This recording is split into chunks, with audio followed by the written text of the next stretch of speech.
ফের খাদিকুলে তাজা বোমা এবং বোম তৈরির বারুদ উদ্ধারকে ঘিরে এলাকায় ব্যাপক উত্তেজনা ছড়ালো। শনিবার বেলার দিকে পূর্ব মেদিনীপুর জেলার এগরা এক ব্লকের খাদিকুলে প্রচুর পরিমাণে অবৈধ বারুদ উদ্ধার হয়। গ্রামবাসীরা জঙ্গলে কাজ করতে একটি বড় হাঁড়িতে বারুদ দেখতে পেয়ে এগরা থানায় খবর দিলে ঘটনাস্থলে এগরা থানার বিশাল পুলিশ বাহিনী এসে পৌঁছয়। পুলিশকে ঘিরে বিক্ষোভ দেখায় এলাকাবাসীরা। স্থানীয় এলাকাবাসীর সূত্রের খবর, এদিন বিকেলে পশ্চিম মেদিনীপুর জেলার মোহনপুরে বিজেপি প্রার্থী অগ্নিমিত্রা পালের সমর্থনে রাজ্যের বিরোধী দলনেতা শুভেন্দু অধিকারীর সভা ছিল। সেই সভায় খাদিকুল থেকে প্রচুর মানুষ যোগ দেওয়ার কথা। তার আগেই তৃণমূলের দুষ্কৃতীরা এখানে প্রচুর বোমা বারুদ মজুত করেছিল। ওই মিছিলে হামলা চালানোর জন্য দাবি স্থানীয় বিজেপি নেতাদের। প্রসঙ্গত, গত বছর 16ই মে এগরার খাদিকুলে অবৈধ বাজি কারখানায় বিস্ফোরণে 11 জনের মৃত্যু সারা দেশকে নাড়িয়ে দিয়েছিল। ওই বোমা কারখানার মালিক ভানু বাগ বিস্ফোরণে মারা গিয়েছিল। ঘটনার তদন্তে ভানু বাগের ছেলে পৃথ্বীজিৎ বাগ, ভাইপো ইন্দ্রজিৎ বাগ, প্রসেনজিৎ বাগ গ্রেপ্তার হয়েছিল। বর্তমানে তারা জামিনে মুক্তি হয়েছিলেন।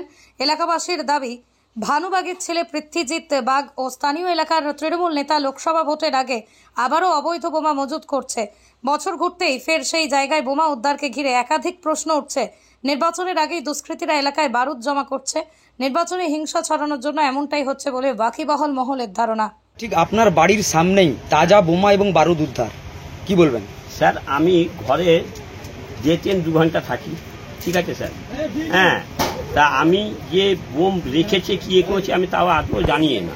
হ্যাঁ, আজকেই আমি জানতে পারলাম এবং এরা বোম বাঁধে, এটাই ঠিকই। আপনি কোন দল করেন? আমি টিএমসি করি, কিন্তু আমি এসবে জড়িত থাকি না। কিন্তু এলাকাবাসী দাবি করছে যে আপনাদের মদতেই সম্পূর্ণ এই কাজ করছে। আমি পার্টি করলে তাই আমার মদতে হবে তা তো নয়। কিন্তু আপনার বাড়ির থেকে ঢিল ছোঁড়া দূরত্বেই বোম উদ্ধার। হ্যাঁ হ্যাঁ, সেক্ষেত্রে আপনি জানেন না? না, আমি ঘরেই থাকি না। কোথায় থাকেন? ঘরেই থাকি না, আমি ঘরেই থাকি না। বোম বাঁধে, এটা ঠিকই। হ্যাঁ, কারা বোম বাঁধে? কারা বাঁধে? লোকই বাঁধে। আপনাদের দলের লোকই বাঁধে? হ্যাঁ, আর কি? কে? নাম কি? নামটা আমি ঠিক বলতে পারবো না স্যার। আমি একা থাকি স্যার এখানে। হ্যাঁ, আমার কেউ নেই এখানে, বুঝতে পেরেছেন? আমার তো দায়িত্ব আর কে নেবে? আপনি জানেন যে তৃণমূলের নেতারা বোম এখানে তৈরি করে বা রাখে? আপনি আমি রাখে দেখিনি স্যার, বাঁধে আমি এটা জানি স্যার, বুঝতে পেরেছেন? কারা বাঁধে? কি নাম কি ওদের? নামটা আমি ঠিক বলতে পারবো না স্যার, নামটা বলতে গেলে অসুবিধে। হ্যাঁ, মানে আপনাকে বলতে গেলে আপনার কি কোনো বিপদ আছে? আমার বিপদের জন্য আমি করছি আর কি। আমি একাই থাকি স্যার, আমার ঘরে কেউ নেই যে হ্যাঁ ছেলে মেয়ে আছে, কেউ আছে তাও নেই। মানে আপনি কি ভয় পাচ্ছেন? হ্যাঁ, আমি স্যার ভয় পাচ্ছি। আপনার নাম? আমার নাম অনাদি ভুইয়া। আপনি দলের কোন পদে আছেন? আমি কোনো পদে নেই, এমনি একটা ঝান্ডাতে ঘুরতে ঘুরি। সমর্থক? হ্যাঁ হ্যাঁ হ্যাঁ। আমি সত্যি আজকে খুবই দুঃখিত যে জাস্ট 1 বছর 2 দিন হয়েছে, অথচ এই খাদিকুলে মা বোনেরা, ভাইরা, ছোট ছোট বাচ্চারা, তাদের মানে মা বাবা যে গেছে সেই দুঃখ তারা এখনো ভুলতে পারেনি। অথচ এরা আবার এই টিএমসি নেতারা আবার শুরু করেছে এই বোম বাঁধা।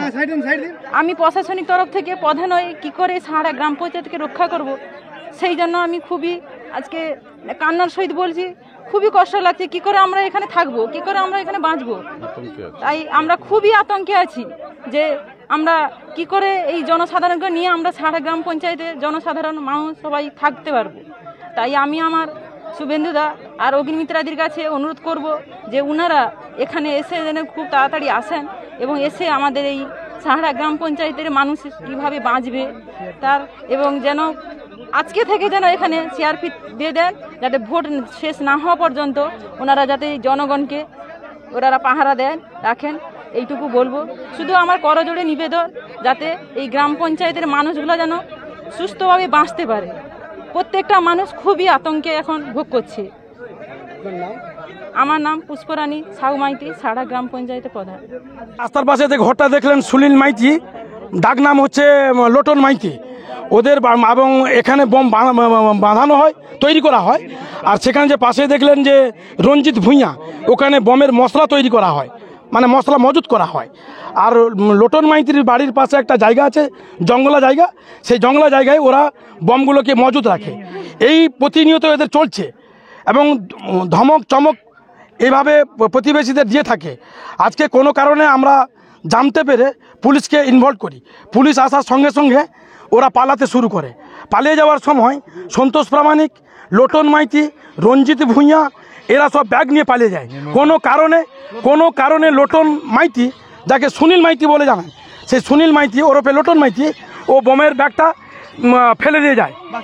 সেই ব্যাগটা প্রশাসনের লোকও দেখেছে, নিশ্চয়ই আপনারাও দেখেছেন। দাদা, এরা ক্রমাগত এখানে বোমের কারখানা শুরু করে দিয়েছিল।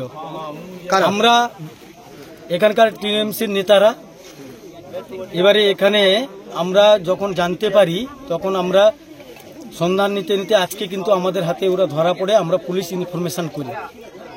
এবারে পুলিশও এখানে এসে একটা বিস্ফোরণের কথা বলল কি না এখানে নাকি সাজানো, মানে পুলিশ টিএমসির মদত এটাই এখানে কারখানাটা চলছিল। অত্যন্ত দুঃখের বিষয়, আমার গ্রামে যেখানে 12 জন মানুষ মারা গেল, তারপরেও পুলিশের সহযোগিতা কি করে এখানে বম বিস্ফোরণের কারখানা তৈরি করাচ্ছেন। এবং এর সঙ্গে যুক্ত আছে আমার অঞ্চল সভাপতি তৃণমূলের স্বপন সিং, কার্তিক দাস সহ এখানকার যে সদ্য জামিনপ্রাপ্ত ভানুবাগের ছেলে পৃথ্বীজিৎ বাগ, এবং সঙ্গে সহযুক্ত রয়েছে আমার সুশীল মাইতি, রঞ্জিত ভূঁইয়া, অনাদি ভূঁইয়া, নির্মল পাল, আরো অনেকে এরা যুক্ত রয়েছে। আমরা যে জায়গায় বসবাস করছি ভারতবর্ষের একটা বিশিষ্ট এলাকা, কিন্তু সেই এলাকায় এখানে রাজনৈতিক চিন্তাভাবনার দিক থেকে যারা এখানে শাসনে ছিল, তৃণমূল নামক যে দলটি, এরা যে আতশবাজি এবং বোমা বানানোর যে জায়গা আঁতুড়ঘর তৈরি করেছিল, তার প্রমাণ কিন্তু আপনারা এর আগে গত বছরের 16ই মে আপনারা কিন্তু তার নমুনা পেয়েছিলেন। বেশ কিছুটা পরিবারের 11 জন মানুষ তার দেহ ক্ষতবিক্ষত হয়ে গেছিল।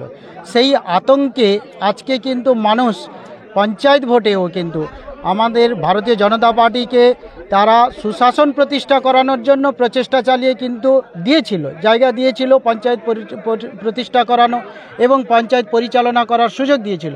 কিন্তু আমাদের শুভেন্দুদার প্রোগ্রাম এই লোকসভা নির্বাচনে মোহনপুরে রয়েছে, আজকে সন্ধ্যে 7টায় রয়েছে। এখান থেকে আমাদের কর্মীরা, কার্যকর্তারা সবাই তারা আয়োজন করেছে, তারা এখান থেকে বর্ণাঢ্য শোভাযাত্রার মাধ্যমে ওখানে পৌঁছাবেন। কিন্তু সেই কারণটাকে বা সেই পদ্ধতিটাকে লক্ষ্য রেখে এরা পুনরায় বোমা বেঁধে তৃণমূলের নেতা বুথ সভাপতি এখানে ওই বাচু ভূঁইয়া, এরা এখানে থেকে এই বোমা বেঁধে আজকে কিন্তু আমাদের ওপর কিন্তু আমাদের কার্যকর্তাদের ওপর হামলা চালাতো। তো এরকম একটা পরিকল্পনা তাদের ছিল, যেটা আমাদের কার্যকর্তাদের দ্বারা তারা অত্যন্ত প্রহরীর ব্যবস্থার মাধ্যমে তারা এই যে বম যে ধরেছে, তারা এই যে জমায়েত করা যে বোমা রেখেছে বা মশলা এগুলো যে রেখেছে, তাদেরকে ঘিরে ধরতে গিয়ে একজন তো কিন্তু এখান থেকে ছিটকে পালিয়ে যায়, বম ব্যাগ সহ নিয়ে যাওয়ার ক্ষেত্রে ব্যাগ ফেলে দিয়ে যায়, এবং তার কাছে কিছু আগ্নেয়াস্ত্রও ছিল, তারা কিন্তু এই পথ দিয়ে কিন্তু উড়িষ্যার দিকে পালিয়ে যায়।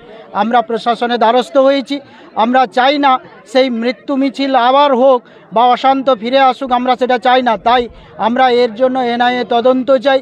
আমরা শুভেন্দুদার কাছে, অগ্নিমিত্রাদির কাছে এবং আমাদের যারা লিডিং করছেন আমাদের প্রধানমন্ত্রীর কাছেও আমাদের বিনম্র আবেদন যে আমরা চাইছি এই এলাকার মানুষজন, ছাত্র এবং এই এলাকার মাতৃশক্তি সকলে যাতে সুস্থ চেতনার মাধ্যমে বসবাস করতে পারে, বাঁচতে পারে, তার জন্যে আত্মনির্ভরভাবে বাঁচতে পারে, তার জন্য প্রয়াস এবং তাদেরকে সেবা দেওয়া, সুরক্ষা করা, তার জন্যে এখানে কিন্তু পদ্ধতি নেওয়া এবং এনআইএর মাধ্যমে এই দুষ্কৃতীদেরকে অবশ্যই যাতে এখান থেকে বিতাড়িত করা যায়, চিহ্নিত করে তার ব্যবস্থা করা, তার জন্য আমি কিন্তু অনুরোধ করব।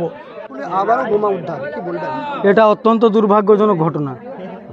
মানে আমরা অনেক দিন থেকে লক্ষ্য করছি যে এরা কিন্তু বোমের হুমকি এবং বোমের ধমকও আমাদেরকে দিয়ে আসছে। এরা এত যে মজুদ রেখেছে আমরা বুঝতে পারিনি, এই তৃণমূলের নেতার মদতে এরাই রেখেছে।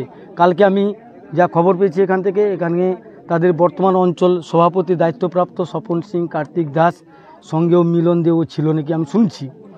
তারপরে গ্রামের স্থানীয় তৃণমূলের নেতারা রঞ্জিত ভূঁইয়া, অনাদি ভূঁইয়া, সন্তোষ প্রামাণিক, লোটন মাইতি, ভালো নামটা হচ্ছে আপনার সুনীল মাইতি, যার কাছ থেকে আমরা আজকে সচক্ষে দেখলাম বমের ব্যাগটা নিয়ে চলে যাচ্ছিল। আমরা তার যখন তাড়িয়ে যাই, ও বোমের ব্যাগটা ফেলে দিয়ে পালিয়ে গেছে রঞ্জিত ভূঁইয়ার বাড়িতে।